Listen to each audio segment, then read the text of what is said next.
Hi,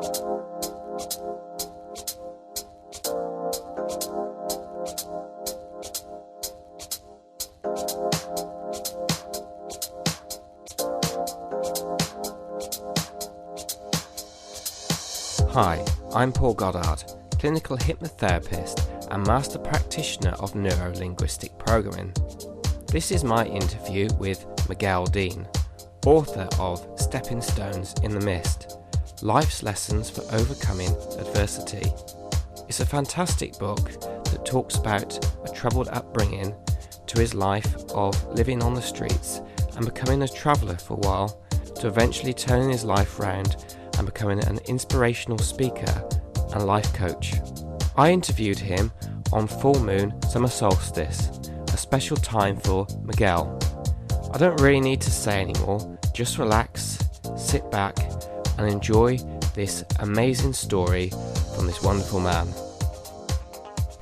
Okay, so Miguel, thank you for joining me today and allowing me this time for the interview. I've got your fantastic book here that I've just finished last night, Stepping Stones in the Mist, so you can just sit here. I'll put a close-up as well so people can see. Mm-hmm. One of the things that I've noticed about this book is that you're incredibly honest, which was actually a breath of fresh air for me, because it's nice to read that, you know, I do my own practice, my own NLP, we've all got this stuff going on inside our head. Mm-hmm. How easy did you find it to come out and be open and honest like that, or was there anything which you struggled to get down on the paper?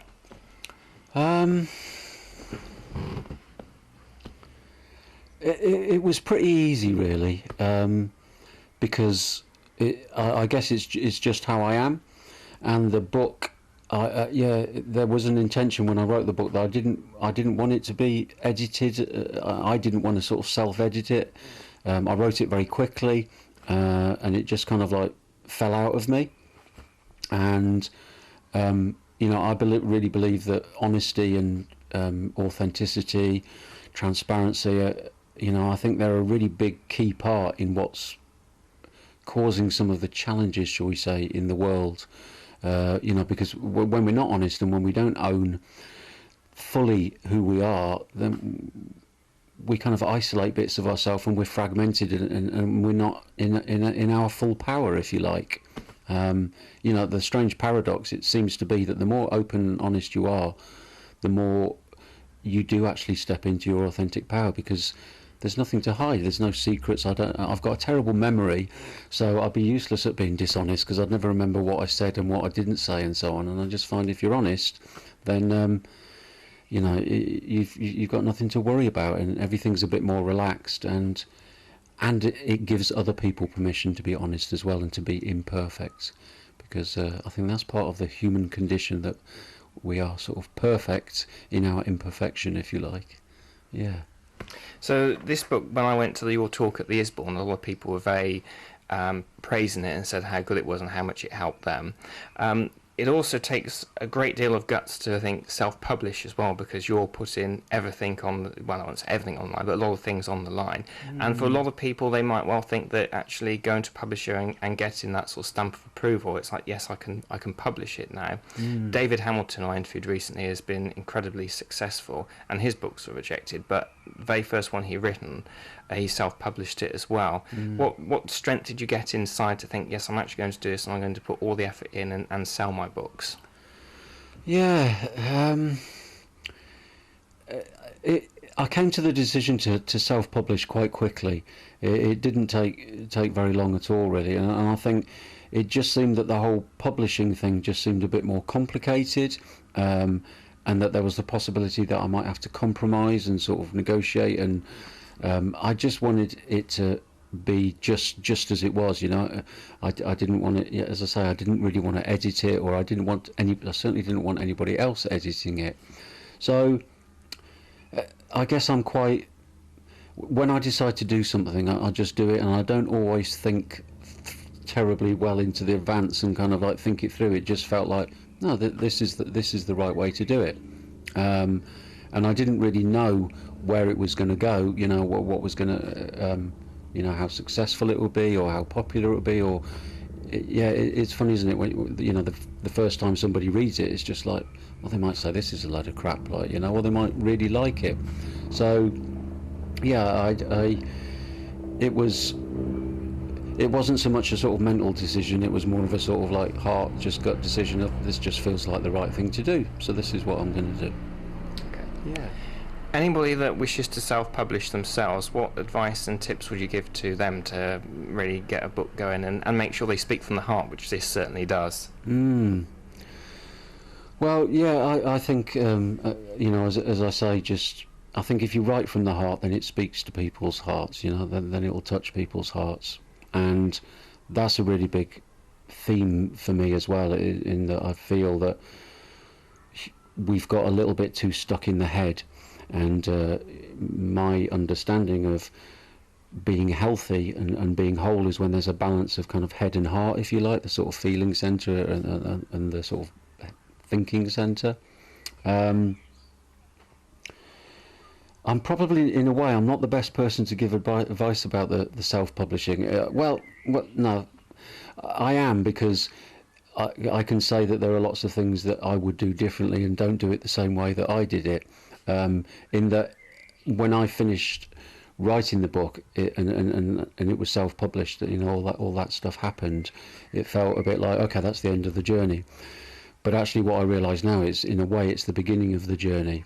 And these days, it seems that if you really want to get something out there on a big scale, you've really got to embrace all the social media and the internet and all that online stuff if you really want to get it out there. So my books, this book, I would say, has had a steady trickle, and in a way it was kind of like a practice, a sort of experiment, so I'm a great believer in there's no such thing as failure, there's just feedback. So I've had plenty of feedback for me of how I would do it differently, and I think the key thing is getting the marketing right, because I do find myself feeling a little frustrated that as time goes on, and there's another book that is rising in me, and so I know that this next one will be done very differently. So I think the key it depends what you want in a way as well, whether the intention behind the book is it to bring some income in, is it part of your sales funnel, or is it just a sort of act of service, which I guess that was mostly what it was about for me. I didn't really know what I was doing. It was I just felt this urge in me. People kept saying, you've got a really interesting story, you should write a book, and my initial thing was, it doesn't feel that interesting to me, it's just my life, it's just what's happened. But I think the important thing is the intention that you set, and just keep going forward. Just keep going forward with whatever feels right for you. Whether you decide that you want to try and make it go really big. I mean, it's just been lovely for me. It feels for me it's like a seed, and whenever somebody buys a copy, or it feels like, great, that's another little seed out in the world. And as it says at the back, when you've read it, please don't let it gather dust on a shelf, pass it on. So I guess, in a way, that kind of illustrates, I'm kind of working this out a little bit as I talk, that, my intention wasn't, if my intention was about selling loads and making loads of money, I wouldn't have put that at the back. It was that I wanted it to be read by as many people as possible, because I felt that it could help. Yeah. At the beginning, you had quite a upsetting childhood by losing your mum, which you were very young at the time, so couldn't quite remember. But then what was very painful to you was your aunt that you were taken away from, so it was like a second loss. Anybody, a child that's out there, or somebody a little later in life that may have gone through or going through something like that now, what could you say to them, to maybe, if they're listening to this, to help ease the pain that they may be going through right now? Yeah. Well, there's a quote that comes to mind by Warren Buffett that says that the children almost broken by the world are the ones most likely to save it. Now, I don't really like the word save. I don't feel like I'm here to save the world or anything. I don't believe that the world needs saving. I believe it's all unfolding in the way it's meant to.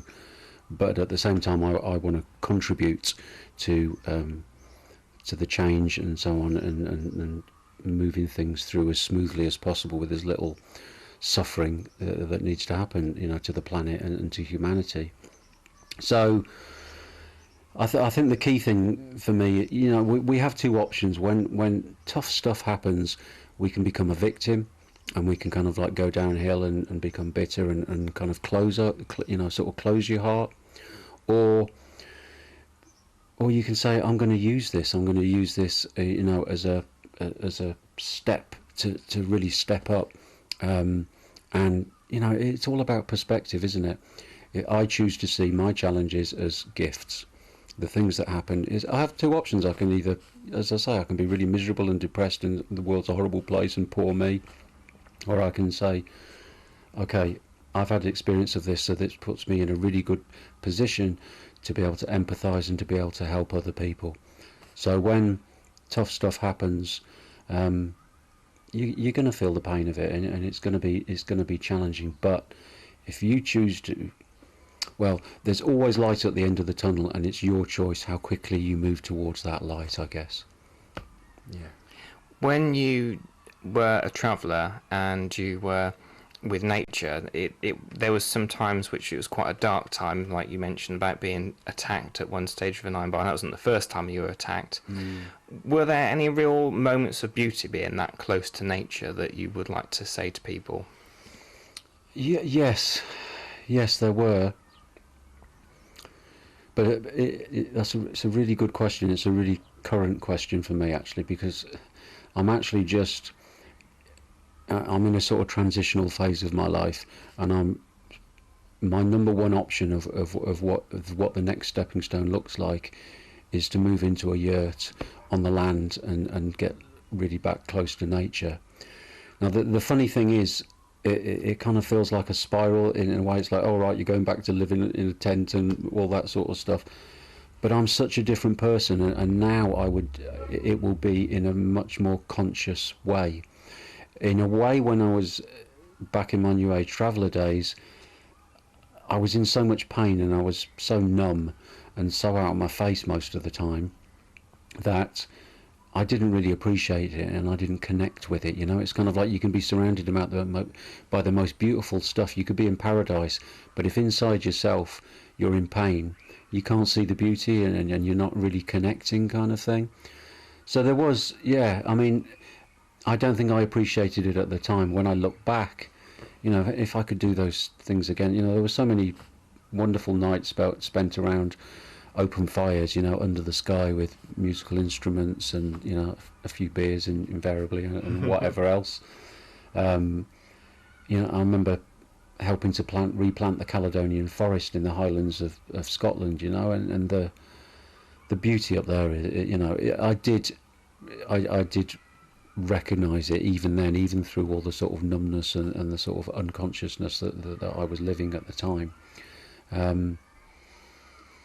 And I think I think just being close to nature, even though I wasn't aware of it fully, did play a part in sort of healing and helping catalyse my growth and my development, sort of thing, to get to a point where I decided I really need to step up here and start living a different life.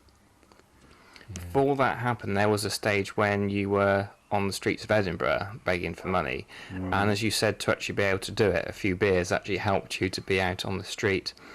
There are times when I see somebody on the street and I often wonder, what would that person like me to do? I sometimes think maybe just a chat with them they might quite like, maybe giving them money might be the best option for them because that's what makes them happy, or going off and buying them a cup of coffee. From what your experience is, what would be the most kindest and helpful thing to you if you could go back and help yourself at that time? I'm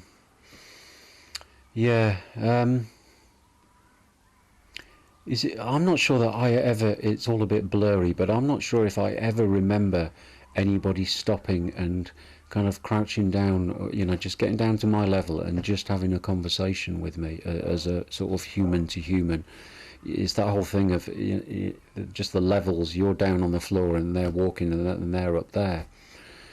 I've been asked a similar question before, and I do think that it's good to ask the homeless person the question. I'd like to help. Is there anything that I can that I can do? And it may be a coffee, or it may be, is it all right if I sit down and have a chat with you for a bit? Because I think that human connection is, and just to be heard and just to be seen and just be recognised, can move mountains. It can be just something sort of switches inside you when somebody really hears you and really sees you. And a lot of people say, should you give homeless people money? They're probably just going to spend it on drugs or beer or whatever. And my response to that is just give your gift. You give your gift with no strings attached. And if they choose to spend it on drugs or beer or food or whatever, that's their choice. And it's still a gift as long as it's given with love, because my experience is that most of the time people that are taking drugs to numb the pain. It's kind of self-medication, and I don't draw a massive distinction between going to the doctors and getting antidepressants or some tablets from them, or self-medicating with cannabis or something like that. It's really, although it's not a conscious decision, but I think that's generally what's happening. It's numbing the pain, because everybody has a story, and I don't believe anybody ends up on the street out of choice and because they think it's a really nice idea. It's because something has happened. It's usually equated to sort of low self-worth. This is the best that I believe that I'm worthy of. So yeah, ask the question. Just it's always good to ask what I'd like to help. What is it? Or if I sit down and have a chat, would you like a cup of coffee? Can I give you a few quid? And as long as it's given from a loving space, I think it will contribute and it will make a difference to that person. Yeah, that's good advice. There's a story which I read in this book, and it's when you come across a pheasant and it was caught in brambles, I think, and trying to get out. And the more it tried to fight its way through, the more pain it was causing itself. But when it actually faced its fear and came to you, it managed to fly away. So that actually, I know it's something I knew deep down inside. It's something that seemed to really resonate with me when you put that. Were there any other sort of stories and metaphors when either you were in the streets, or when you were camping, or when you were later on in life, a good metaphor that you would like to share with somebody like that? Because that really did do something for me. Okay, the donkey story, yeah. So shall I just share briefly the story? Yeah. Okay, yeah. So there's an old grey donkey, and he's a curious sort of animal, and he's wandering around the farm where he lives one day, and he comes across in a sort of corner of the farm that he's not explored before, an old well, and he, being a curious sort of donkey, he jumps up onto the edge of the well to look down to see what's down there. But as he's a bit old and not terribly firm on his feet, he slips and he falls down into the well. There isn't a splash, it's more of a thud, because it's an old dry well. And to begin with, the donkey just starts making the most almighty sort of hullabaloo. He's really, really distressed. And eventually the farmer in the farmhouse hears this noise and comes running to see what's happening. And he looks down into the well and sees the old grey donkey down at the bottom. And he scratches his head and he thinks to himself, "Blimmin' donkey, how am I going to get it out of there?" And then he has an idea, and he thinks, well, for a little while this donkey's been nothing but trouble. He's old, and the well is obviously a bit of a health and safety issue.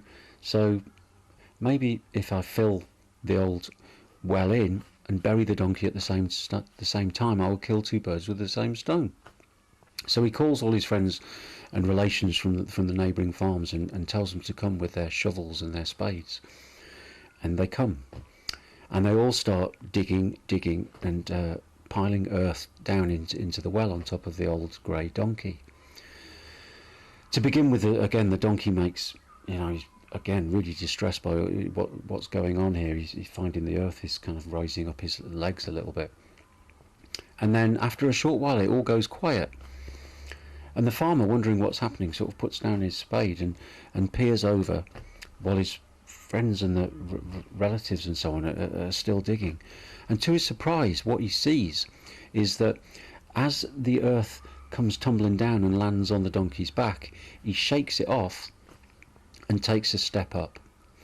Every time the earth lands on his back, he shakes it off and takes a step up, till eventually he's rising slowly and slowly up in the well, and he rises to a point where he makes this almighty leap and scrambles up over the edge and runs away to freedom. So the metaphor really, behind that story is that sometimes what seem like the things that are going to bury us, our greatest challenges, can actually be our gifts, can actually be our salvation in disguise. And I'm a firm believer in that. That our challenges. I don't really believe in broken hearts. I believe when things happen really that really hurt us and that really cause pain in our heart, it's because our heart is breaking open. So it's not broken as it doesn't work anymore and it needs fixing. It's just broken open a little bit more. And I have a kind of image of like the bud of a rose that's kind of like opening. And it seems that in some way, the pain and the suffering and the challenges that we have in our lives, it's just a tool for opening our hearts. And the more our hearts open, the more we can the more fully alive we are, the more fully we can participate in the whole spectrum of life. Because life is everything. It is joy and beauty and bliss and love and happiness. But you can't have light without darkness. We live in a world of polarity, and I believe that there have to be both. And so yeah, that story of the old grey donkey is a really good reminder for me. If ever I get a little bit feeling sorry for myself or things are tricky, it's like, Miguel, there's a gift in this. You may not be able to see it yet, and I know it's tough, but you'll come through this, and you'll have grown, and you'll be more in your fullness, if you like, as a result of the experience. You were talking about synchronicity. You mentioned it on the talk and also in your book about writing for a paper, and also there's various other things like when you had the donkey or the horse with tied a bit of rope round its foot when your first girlfriend was giving birth. What do you think the universe is giving to us at that stage, for us to have that sort of strange connection? Because I've had strange connections and things like that happen at some point. Yes. I think the first thing that comes to mind is what it usually seems to be for me is it's a bit like a green light, a traffic light, sort of green light. It's like the universe saying, yeah, Miguel, you're on the right track. It's kind of like a clue, that you're in alignment, and also a reminder that what we perceive with our senses is just the tip of the iceberg. So it's kind of like, it's a bit of it. Don't forget the bigger picture, Miguel, here, Don't forget the bigger picture. And I really like this word that I learnt recently called pronoia, which is kind of like the opposite of paranoia, and it's about the belief that the universe is benevolent and everything that's happening is for my highest good. So yeah, I think those are some of the little gems that I draw out of synchronicity. Yeah. Now, in your book, you mentioned that you really got that sense that enough was enough the way you were living your life, and you made that big change. For those that haven't read the book or been to your talk, what was it really deep within inside yourself that was that first spark of the seed that thinking, I'm going to make a change? Because sometimes making that change can be pretty frightening for people. Yeah, it becomes that, better the devil we know, and sometimes the unknown is scarier than the known, even if the known is painful or it's not particularly comfortable. The first spark for me, which I think I'm not sure that I shared at the talk at Isborne, was when it was the guy that I was actually begging with in Edinburgh. We sort of like teamed up a little bit, and we'd kind of look out for each other and take it in turns and so on.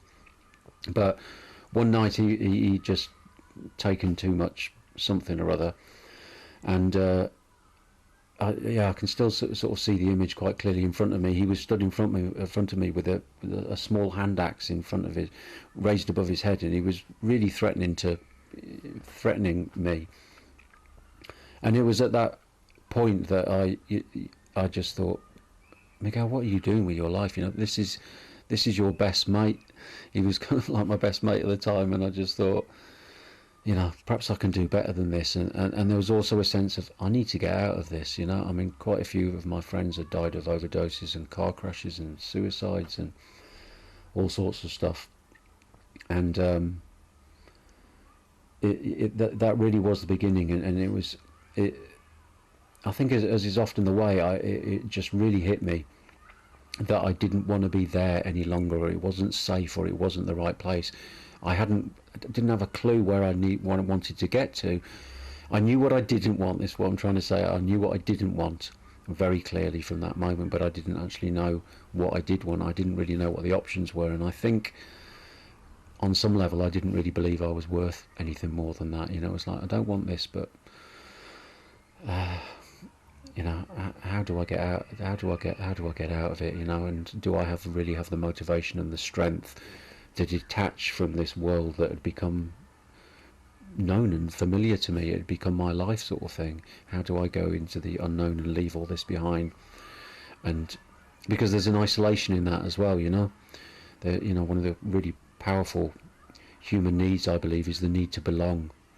And I was having that need met to some extent, although I was belonging to a highly dysfunctional sort of community. At least I was belonging, and that sense of, if I remove myself from this, I'm going to be totally alone. And I guess in a way that's been one of my greatest nemesis all the way through my life, this sort of fear of being totally alone. It's something that's that's been a big challenge for me.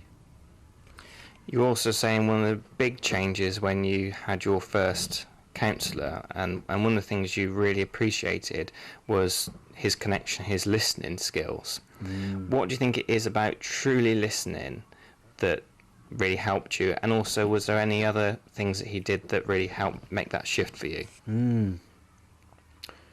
I think the first thing that comes to mind is that it was just really apparent that he cared. I have seen a few counsellors in my time, but I never came anywhere close to being with somebody that it was just so apparent that he really cared. And I think, you know, looking back, part of that was, again, it's almost like beyond the mind sort of stuff. There was just a sense that I was being really, really heard. And you know, I like to use the word magic, really, and magic for me just means stuff that I can't comprehend with my mind, really. That's just, I've got no sort of points of reference for. I don't know how it works or whatever, but it does. And there seems to be this magic of really deep, heart-centered listening, or full-body listening, that enables you. It's like it's if all your thoughts are like a big ball of spaghetti or something, just the act of listening seems to sort of untangle it all and just straighten it all and bring more clarity. So that listening, I think it's one of the grossly underrated skills. There's so much that we want to do stuff and, you know, take action and fix people and stuff, but actually just the art of just really being present and really still, it's a kind of meditative space, really. Just being really still just can work incredible magic. And the other thing that he did was he asked questions. It wasn't like, you know, he's firing all these questions at me, but he just asked simple questions that made me start exploring, or maybe opening kind of closed filing cabinets in my mind that I hadn't opened before because, you know, I had not had to. So that, I think the combination of, asking powerful questions and really deep listening is, it's second to none, really. It's so simple, you know. Often we just want to really complicate stuff, and there are so many different therapies and, different modalities and ways of healing and therapy and so on. And yeah, they all have their place, but I think sometimes we get lost in the fanciness of all this stuff, and if we just come back to just really listening and just asking a few simple questions and caring, and from that open-hearted space. Yeah, well, I can only speak from my experience, but it was the turning point for me. Is there anything you pulled on from when you had that first experience with your counsellor that you still apply today with your coaching with people?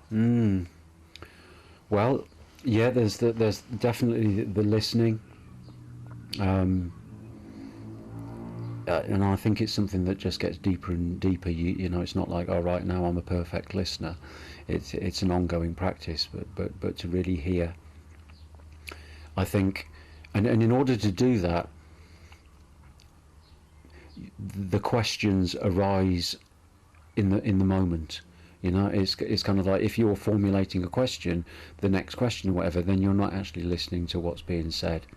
So it's just that being really, I do my best to be as present and really listen, and trust that when a question, when there's a pause or when they've finished speaking, that a question will arise. And I guess in that as well is not having a fear of silence. It's okay for it to be totally quiet, and actually that's a really important part, because although it may be quiet and we assume that when things are quiet nothing's happening, that's often when the most is actually happening for the client. That in that space, in that quietness, the insights arise. When there's noise and there's things happening and so on, it doesn't give chance for that to happen.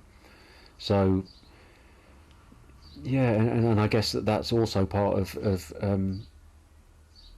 just being authentic. That's it. Just kind of like being vulnerable. I think I think to really be there to help other people, you need to be vulnerable yourself, because you're expecting them to be vulnerable, and it's so much easier to be vulnerable with somebody that's kind of like modelling that themselves. So what I'm getting at is that it's okay if a question doesn't arise, or if it's quiet, or if I don't quite know where to go next. I will always share that with my client. I'll always say, I'm a bit unsure of where we go from here, or I'm feeling a little bit stuck, or and that I find will put the client at ease as well. It's like, oh, this isn't some perfect person, and that makes me feel I'm really small and messed up and so on. That they're imperfect and they're not quite sure what's happening here. So there's a connection in that kind of vulnerability and that honesty. Yeah. One of the things I know I'm very guilty of, and a lot of people that do life coaching, counselling, hypnotherapy, they can find, is that you take on what the client's given to you. What do you do to help protect yourself from feeling tired after or drained after a session? That's interesting, actually, because, well, I don't believe in protection. I don't believe that there's anything that I need to protect myself from. And I guess the second thing, the second thing is that it just feels like it goes through me. I don't have a sense of anything sticking with me that the client has shared with me. I just always had this belief that what's ever happening is going through me, almost as if I'm sort of transparent, made of gas, or like steam or something like that. I don't feel sort of solid. So there isn't there isn't anything that can stick. And although perhaps if something does stay with me a little bit, what my experience is that's a gift. That it's really interesting that often what clients present is something that's current in my life, and then there's something for me to see in that as well. So if I'm going through a load of relationship stuff or something, I find that all my clients are going through relationship stuff. So I don't believe that it's me giving. I sort of see it as a cycle, that there's a giving and receiving in the same thing, and that I receive as much from the client as they receive from me. So I think that about sums that one up. Oh, that's really helpful, thank you. There was a time when you were going to do a trip and you got hepatitis C from an infected tattoo needle, and you were very tired, very drained. It also seemed like it was, the whole lead up to it was quite a frightening experience for you. When you were there doing your speeches for people and mingling with people, what did you really pull on yourself? What strength did you find inside you to keep yourself going at that time? Oh, Paul, I don't know. God, I haven't thought about that experience for a while. Yeah, I remember it well. It was. Yeah, I hadn't slept for probably weeks, and I just felt so ill and so sort of low, and my self-esteem was just zilch. It was just a. I guess it was a sense of, I just need to do this, you know. And when you've been through tough times, it's a resource, you know. I can pull on that and say, look, you've got through this and you've got through that, and you just need to be there for a few hours. And I know the thing that was the most challenging for me was this voice, which I think a lot of us have in our heads, is what will people think? It's this, you know, concerned about other people's opinions of us and so on. And what I'm also very aware of is that although I felt, you know, so terrible, other people didn't really seem to see that. You know, it feels as if, you know, there's this great big flashing sign saying totally screwed up, messed up, you know, and all the rest of it. But other people don't see that. And so, yeah, it was just. I mean, you know, my Tai Chi teacher said something to me that always sticks with me, was that, you know, there are only two times to do Tai Chi. That's when you feel like it and when you don't feel like it. And so you can apply that to life, really. You know, it's like, okay, there's a load of resistance and I really don't want to do this, but I just need to do it. And what's the worst thing that's going to happen? You know, what's the worst thing that's going to happen? And invariably the worst thing that's going to happen isn't really a big deal. It's just the mind making it out, you know. It kind of magnifies these little things into a great big problem. And also knowing that whenever I go through tough stuff, I will always grow as a result of it. And so it's like, okay, here we go, let's step into the fire again, Miguel. Yeah.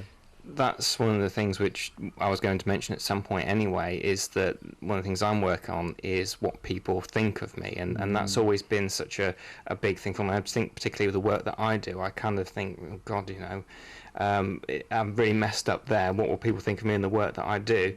It seems like very open and honest. What do you do to help get yourself over that, what people think of me, as you were just saying? I think it's it gets easier and easier, and I'm not saying it is still a bit of a recurring theme. It is still something that pops up, but the more that I get my sense of validation internally from myself, it's kind of like a mantra of kind of like, you're good enough, Miguel, you know, it's okay.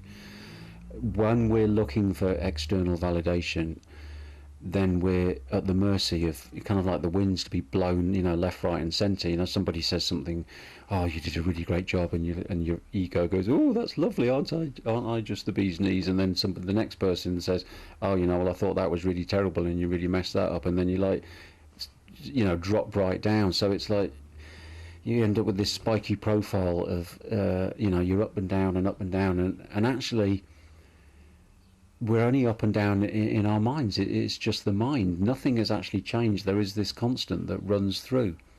So I guess the key thing that I'm talking about here is not attaching to what the mind, what the running commentary, which I sometimes refer to as shit FM. You know, when shit FM's playing in your head, it's just the quicker you can spot, oh, shit FM's flick the switch and it's back on again, the quicker I can turn that off and just quieten that down and just come back to what's happening in the moment, and kind of, I'm doing okay, and some people are going to love me and some people are going to hate me, and that's okay. It's a kind of rootedness, I guess, in yourself, in a belief in what you're doing, and an acceptance that we're imperfect, that I will make mistakes and so on, and I think again, you know, the honesty really helps there, because if you can just, if if you do make a mistake and somebody challenges you on it, it becomes painful and stuff if you're trying to defend yourself. If you just kind of hold your hands up and go, yep, you know something, you're right, I messed up there, and I'll make a note of that, and I'll do my best to do it differently next time. Sure thing. One of the things that you do mention in your book is how you feel you could have done better in certain circumstances, particularly with relationships. Would there be anything that you felt that you had within you that you did pass on to somebody that made their life a little better, even in how small? I'd like to think that there are all sorts of things that I've passed on to other people that have made a difference, and I see my mission in the world as the metaphor that fits best for me is gardening. Really, I'm a gardener, so there's a little bit of preparation of the soil, there's a little bit of tending of the relationship and so on, but invariably what I do is plant a seed, and it's quite often that I'm not around to see what actually germinates and what actually happens to that seed. So I really like to think that every book that's out there is a little seed, and it's made a difference, and hopefully it gets passed on to other people. But I do, I meet people sometimes. I'll meet people that say, "Oh, I heard you speak last year or something, and you were the sort of, the catalyst that made me finally get my act together and make the change, maybe leave the job that I was doing that I wasn't happy doing, and start working for myself." Or a few people have got back to me and said, I just loved hearing your story and so on, and it's inspired me to finally write my story. I've had a few really nice testimonials and stuff from young people that have said how key it was, the time that we had together. But often it's something that kind of comes to fruition later. It's just, I sometimes use the sort of metaphor of a sort of trajectory, that let's say that somebody was on their trajectory, was heading to a not very good destination. My intervention, or a talk, or the book, or some one-to-one sessions, or a workshop, or whatever, it might just be that it just gives them a little tiny nudge, so that their trajectory is altered slightly. And you may not be able to see the difference initially, but like a sort of an angle, the further it goes, the bigger it becomes obvious that you've ended up in a very different place. So I like to think of it like that, and that not to measure my success or my contribution to the world by the harvest that I reap, but by the seeds that I sow. Maybe that's a way of saying that I'm not very good at measuring the impact of what I do, but I believe that it does make a difference, and I have enough little snippets of information. And it's a tricky question in a way, because I think there's a bit of me that actually deletes some of that information as well.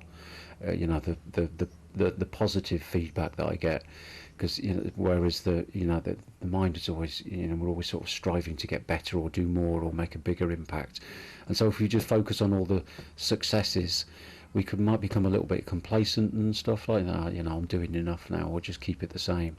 So I think maybe just the fact that I can't remember anything too many really specific examples of that. It's a bit of a, I'm not great at blowing my own trumpet. You'd probably have to speak to other people, ask other people that question. Would be a better one to ask. Yeah. You've done work with younger people, and young people are incredibly influenced by the crowd they're with. What could you say to somebody that's maybe fearful of saying no with getting involved with a gang, doing something, taking particular drugs, or doing some criminal activities, that if they feel that gut feeling it's not right, but they feel they should go along with, what advice could you give them to help them in that situation? You see, it's interesting that life seems to get more and more paradoxical, and what becomes more and more apparent to me, that is, if we try and push somebody in a certain direction, often what that means is that they just dig their heels in and want to go in that direction less, I think that's particularly relevant for young people, because you have to find your own way in the world. You have to make your own mistakes. So acceptance is a really key part. For me, it's just accepting somebody fully where they are. It's not trying to change them. And I'm not massive on advice. If I'm asked for advice, then I'll give advice and say from my experience, but you have to work it out for yourself.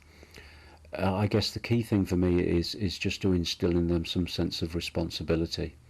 That, okay, if you're going to join a gang, or if you decide you're going to get into something or other, then you're responsible for that, and that means that you're also responsible for the consequences. I'm not sure that I'm really into sort of like right and wrong decisions. I think there are just decisions and just choices. Some of them will lead to pain, which hopefully that we will learn from, and some of them will lead to joy and other places. And everybody will need to take their own path.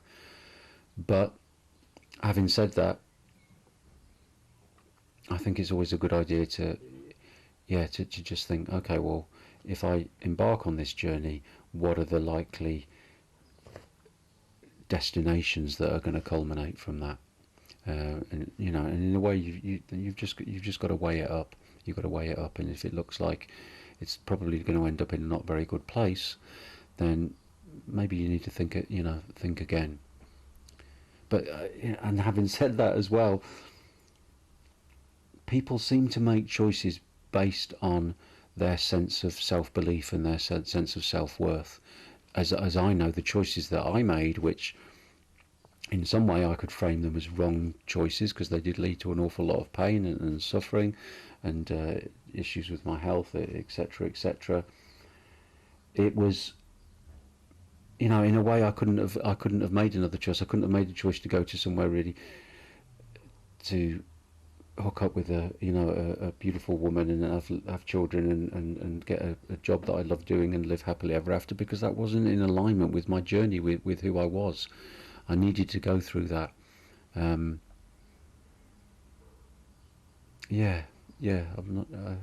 not sure how well I answered that question, but that was good. It's answered. I think I like the quote was saying, when you're down, turn over and look at the stars. I can't remember the exact expression of it now, but there might be somebody listening now that is going through that deep sort of pain. What could you just sort of say from your experience, so that they know it's okay to experience that, and there'll be a blessing in disguise? So what could you say about that? Yeah. It's going to happen. Everybody has adversity. Everybody has challenges in their life. If you don't have that, in a way, you haven't fully experienced life. If you just lead, there's the story of Siddhartha, isn't there? The Buddha, that he was in this palace that was all beautiful and he was protected. There weren't any old people around, and there was no disease, and everything was perfect. But he couldn't handle that, and one day he saw an old person. They hadn't hidden this one little old person, and he saw that sort of pain and this decay and an old age and stuff, and that drew him, and he realised he wanted to go out into the world, and there was a pull into exploring suffering. It's a part of what it is to be alive. It is the pain, but the choice that we have, I believe, is how long we stay in that pain and how quickly we move through it. And I would say that the key factor for that is the mind. And what I notice when I'm going through challenging stuff is that my mind has the tendency to want to give me a hard time for having a hard time. So it becomes a double whammy. Things are going not well. The mind chirps in with, oh, this is your fault, and you're useless, and you're stupid, and you deserve it, or you'll never be lovable, and all that sort of stuff. So the more we can sort of like catch shit FM playing and just quieten it down and just bring our attention back to actually what we're feeling, what are the emotions, what's actually happening in your body, the more that you can actually have the courage to actually be present with what's going on, the quicker it will transform. The quicker the emotional stuff sort of shifts. Once the emotional stuff shifts, we can begin to see things more clearly, because emotions often feel a bit to me like a fog. They descend and nothing's clear. It's not a good time to be making decisions and so on. But the more we're present with the pain of the emotion, the quicker it transforms, and the quicker we can begin to see our way, and our way forward, or the path begins to kind of present itself. So yeah, don't give yourself a hard time. If you're having a hard time, then everybody else is having a hard time as well. They all may be wearing masks of, oh yeah, I'm cool, I'm fine, and everything's cool in my world. But that's not true. That's kind of a strange thing that has just arisen in our society, that we tend to do that. So you're not alone. Don't isolate yourself. Be vulnerable and connect with other people, and share that you're struggling and so on with people that care about you, or other people that are perhaps struggling in similar ways. The sort of AA sort of model is a classic one, that recovering alcoholics come together and they meet and they talk about their experience, and in that sharedness, in that vulnerability, there is healing and there's strength that comes from that. Yeah, that's very good. If somebody wants to get hold of your excellent book, or book you for a workshop or private coaching, how can they get in contact with you? Okay, well, my email address is coaching@migueldean.co.uk. My website is www.migueldean.net. And I'm pretty big on Facebook, so yeah, you can find me on Facebook as well. I'm very active on Facebook. I see Facebook as a window of hope and inspiration and so on into the world. So I really like sort of putting stuff up there on Facebook that will help people and challenge and get people thinking and stuff. So yeah, that's probably I think if you want to find me, you'll find me. So you were saying that this book, you said that instead of it collecting dust, and it's not to make money, it's to really share the love around. Each one of us, I believe, has a seed within inside us that we can leave to inspire. It might not be we've had books, but there's something magical in each one of us. Yeah. What could we do as individuals to help pass on that seed, to help wonderful things grow in other people? Okay, yeah. Okay, so yeah, I agree. I believe that we all have a seed, or we all have a gift. We all, the incredible thing is there are 7 billion odd people on the planet, and every single one is unique. And that means for me that in a way everybody has an absolutely unique gift. If you like, part of the life journey for me is initially just discovering, what is my gift? What is my purpose? What am I here for? So it may be that you just have to try lots of different things, and maybe you get pulled in a certain direction and check that out, and you may find, well, no, that's not quite it. That doesn't. It's the things that light you up. It's the things that make you feel in flow. I think that they talk about, don't they? When you feel in flow, and when you feel really in alignment, and when you feel really alive, that's a good sign for me that you're close, or that you've found your life purpose, your life gift. It's a bit like that game that you used to play when you were little, and it's kind of like you hide something and somebody has to look for it, and you say hotter or colder. So the more alive you feel, the closer you are to finding your gift, your unique reason why you're here in this body on this planet. So once you've found that, then it's no good keeping it to yourself. When you find that thing, you'll find that you can't keep it to yourself. You just want to share it. You just want to give it, and it just kind of, it moves me just speaking about it. Just imagine what the world would be like if that was what we were taught at school. The reason that you're here is to find your gift, and when you found it, to share it. And because it will shrivel and die if you just keep it to yourself. It grows into something beautiful when you start sharing it. What a co-creation, collaboration, and what a beautiful, rich garden life would be then. Is there anything else you'd like to say that I haven't mentioned so far?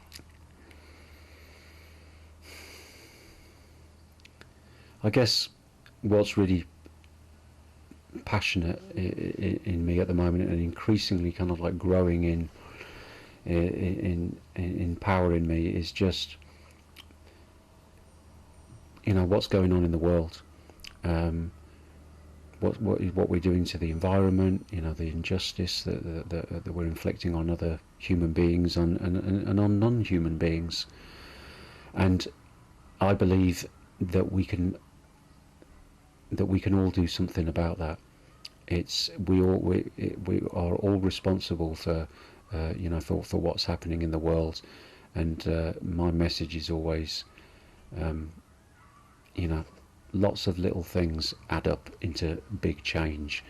You know, there's a really nice little saying that says, you know, if you believe that you are too small to make a difference, try spending a night in a tent with a mosquito. So, you know, never think that a little act of kindness, or just sharing your gifts a little bit, or just a little bit of time for somebody is insignificant and it's not worth anything. This stuff is not measurable in a linear sort of perspective. If you do something kind out of kindness and from love, it's like a little pebble in a pond. You don't know how far those ripples are going to spread out.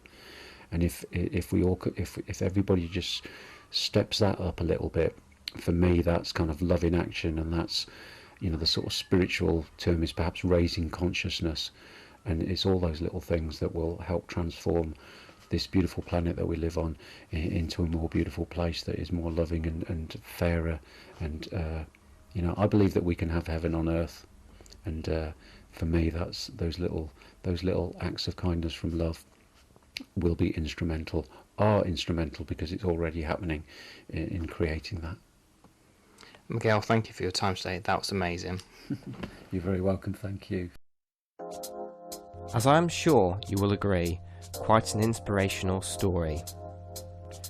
The main points that I really learned from this interview was that the act of real, deep listening to fully understand the person you're communicating with, and to not be worried about leaving silence. Sometimes silence is important, sometimes silence can be very healing. And the act of vulnerability, I've heard it before with Dr. David Hamilton, and I've read it in many other books, but I truly believe that if we were all just that little bit more vulnerable and removed our masks, we would feel that there's less we need to prove, and in doing so, it may well make the world a happier place. And finally, share a seed of knowledge or spread your love. You may well wish to leave a comment, and that being one of your favourite quotes that somebody coming to this YouTube video will find inspiring. You may well wish to share this interview with somebody, or maybe you have a skill or a resource that you'd like to pass on to a loved one. Whatever it is, I encourage you to not just hold on to it yourself, but to give freely, give from the heart. If you enjoyed listening to this interview, then please subscribe to my channel. Also like and share. For more information about Miguel Dean, you can go to his website www.migueldean.net.